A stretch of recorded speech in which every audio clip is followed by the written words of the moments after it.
নন্দলাল তো একদা একটা করিল ভীষণ পণ, স্বদেশের তরে যা করে হোক রাখিবেই সে জীবন। সকলে বলিল আহা করো কি নন্দলাল। নন্দ বলিল বসিয়া বসিয়া রহিব কি চিরকাল। আমি না করিলে কে করিবে আর উদ্ধার এই দেশ। তখন সকলে বলিল বাহবা বাহবা বাহবা বেশ। নন্দর ভাই কলেরায় মরে দেখিবে তাহার কেবা।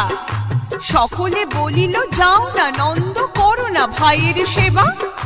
নন্দ বলিল ভাইয়ের জন্য জীবনটা যদি দিই না হয় দিলাম, কিন্তু অভাগা দেশের হইবে কি। বাঁচাটা আমার অতি দরকার ভেবে দেখি চারিদিক।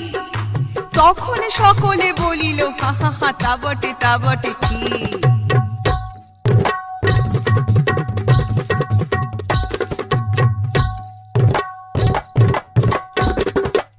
নন্দ একদা হঠাৎ একটা কাগজ করিল বাহির।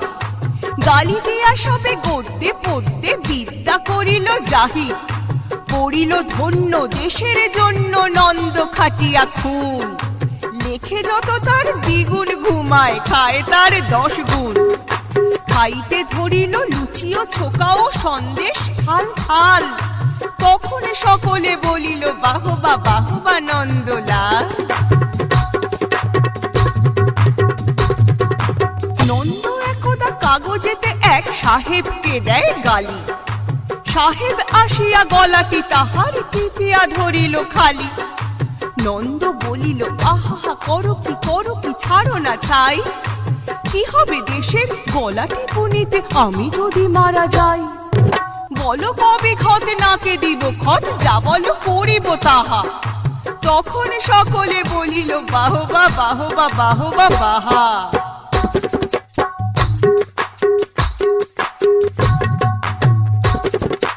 নন্দ বাড়ির হতো না বাহির, কোথাকে ঘটে কি জানি। চড়িত না গাড়ি কি জানি কখন উল্টায় গাড়ি খানি। নৌকা ভীষণ ডুবিছে ভীষণ, রেলে কলিশন হয়। হাটিতে সর্প কুকুর আর গাড়ি চাপা পড়া ভয়। তাই শুয়ে শুয়ে কষ্টে বাঁচিয়ে রহিল নন্দলাল। সকলে বলিল ভেলারে নন্দ বেঁচে থাক চিরকাল। সকলে বলিল ভেলারে নন্দ বেঁচে থাক চিরকাল। ওরে বেঁচে থাক চিরকাল।